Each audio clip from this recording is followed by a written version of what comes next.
नमाज को सुन्नत के मुताबिक हम सीख कर पढ़ने वाले हैं। जितनी नमाज सुन्नत के मुताबिक हम सीख कर पढ़ेंगे उतनी ही वो नमाज हमें बेहयाई से और बुराई से रोकने वाली बनेगी। और जितना हम नमाज को बगैर सीखे पढ़ेंगे तो वो नमाज अल्लाह माफ फरमाए हो सकता है कि अल्लाह के दरबार में मकबूल ना हो। जब हम नमाज पढ़ने के लिए मस्जिद पहुंचे, नमाज पढ़ना है, तो सबसे पहले नंबर पर हमें दिल में नियत कर लेना है किस वक्त की नमाज हम पढ़ रहे हैं। इमाम के पीछे नमाज पढ़ रहे हैं या अकेले नमाज पढ़ रहे हैं। और कुछ अल्फाज जुबान से भी कह दिए जाते हैं, उसमें भी कोई हर्ज नहीं। मैं नियत करता हूं 2 रकात नमाज या 4 रकात नमाज फर्ज जो वक्त है वो वक्त बोल दिया जाए और वास्ते अल्लाह ताला के रुख मेरा काबा शरीफ की तरफ पीछे इस इमाम के अल्लाहु अकबर कहने के लिए हाथ उठाए जाए। तो हाथों की उंगलियां काबे की तरफ रहेंगी। हाथों की उंगलियां ना तो बिल्कुल मिलाना है, चिपकाना है, ना बिल्कुल फैलाना है, बल्कि आमतौर पर जिस हालत पर उंगलियां रहती हैं उसी हालत पर रखना है। कानों तक उठाना है, कानों की लौ से उंगलियों को टच कर लिया जाए तो ये बेहतर होगा। दोनों पैरों की उंगलियां काबे की तरफ रहेंगी।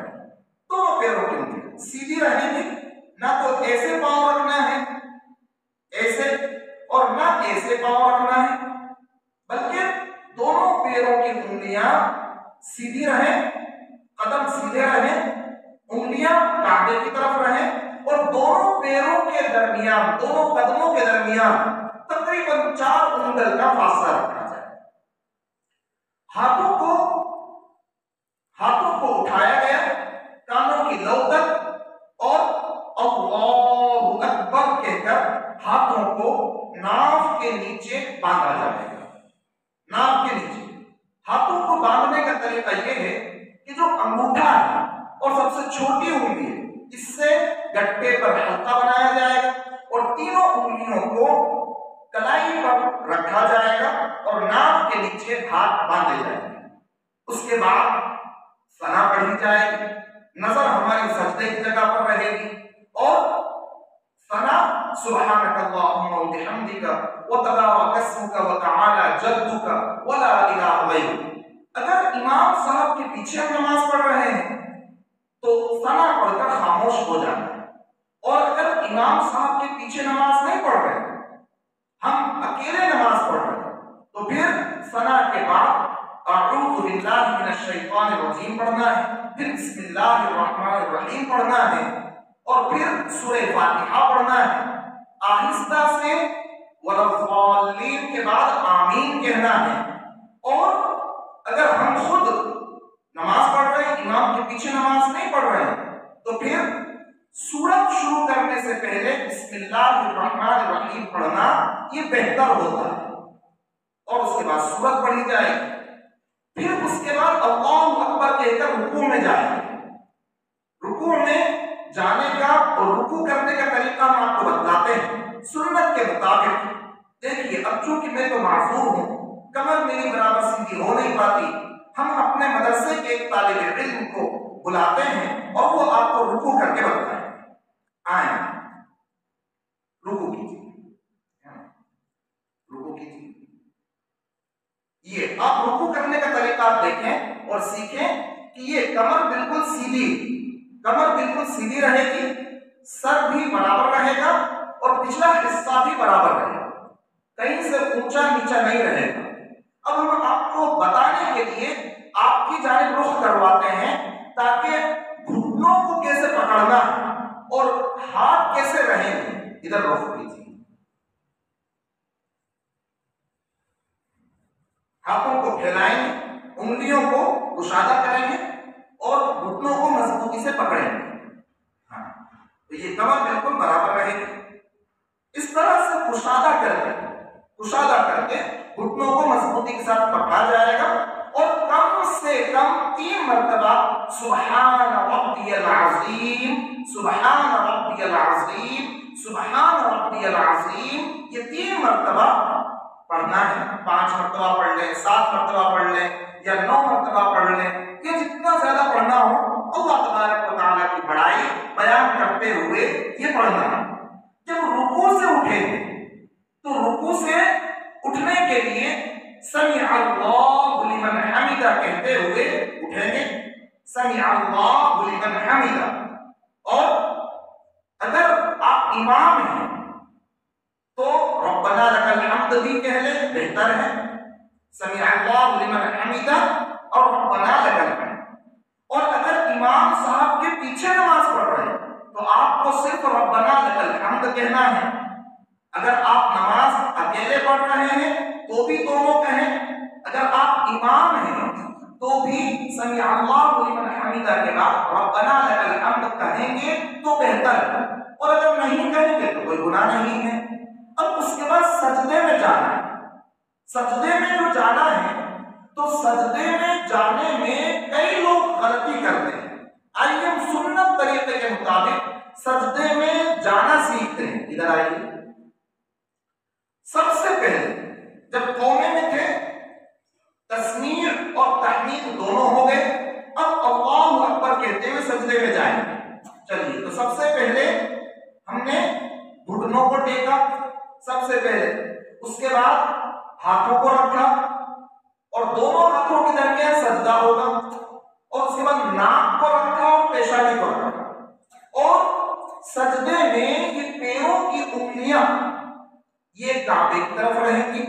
सजदे में पैरों की उंगलियों को आप देख रहे हैं कि ये काबे की तरफ है सजदे में, इसका खास ख्याल रखना चाहिए। अब सजदे में गए हैं तो 3 मरतबा कम से कम सुबहान रब्बियल आला, सुबहान रब्बियल आला, सुबहान रब्बियल आला ये पढ़ना है। और उसके बाद सजदे में आप खास तौर पर देखिए कि सजदे के अंदर ये जो कोहनियां हैं, कोहनियां, तो ये कोहनियों को रानों से मिलाना नहीं बल्कि कोहनियों को अलग जुदा रखना है।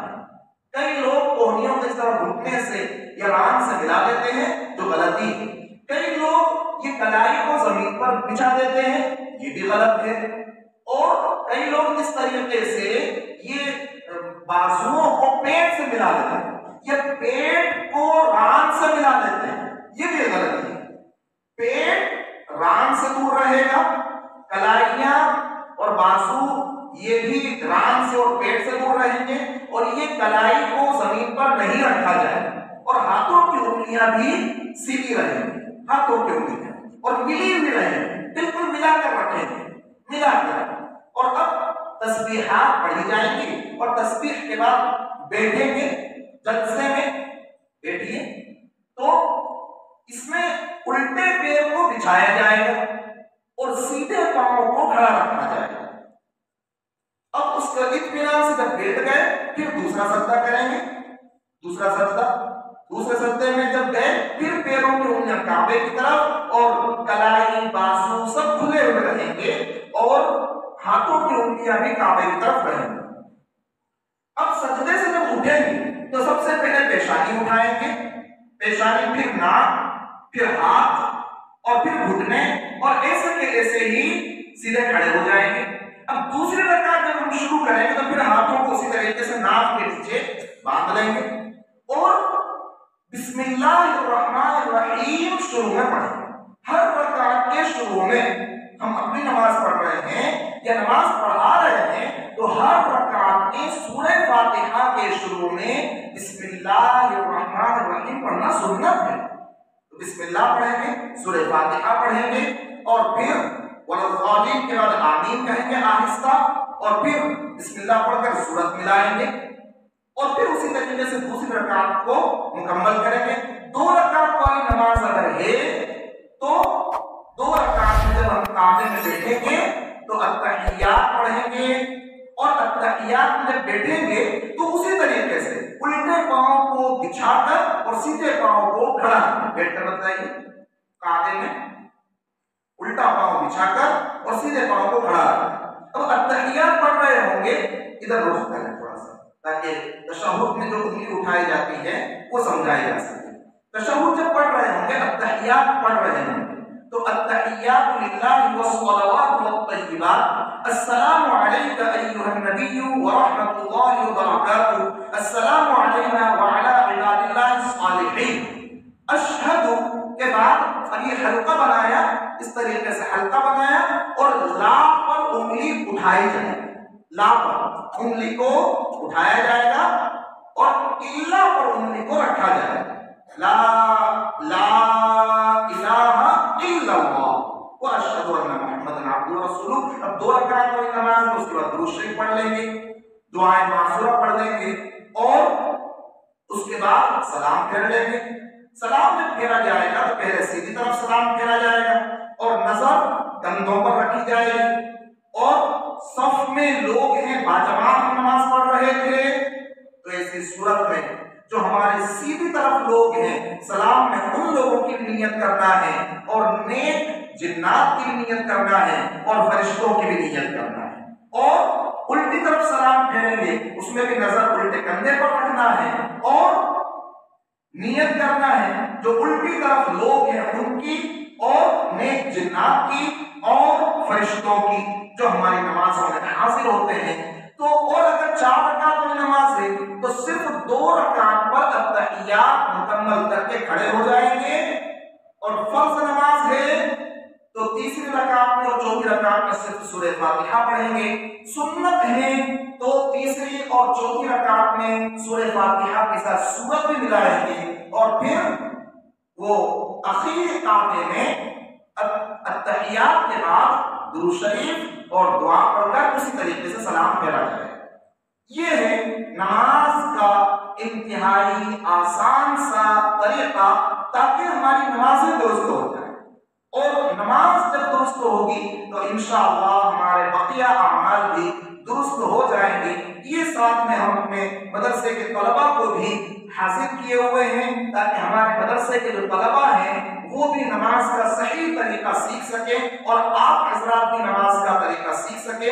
आपके जहन में नमाज से मुताल्लिक या किसी और शरीयत के अमर से मुताल्लिक कोई सवाल हो, कमेंट बॉक्स में आप जरूर उसको लिखें और इस वीडियो को शेयर करें, लाइक करें और नमाजों को दुरुस्त करें, दीनी बातों को सीखें, समझें और अमल करें। अल्लाह तबारक व तआला हम में से हर एक को सही तौर पर सुन्नत के मुताबिक नमाज पढ़ने की तौफीक अता फरमाए। व आखिर दावाना अल्हम्दुलिल्लाहि रब्बिल आलमीन।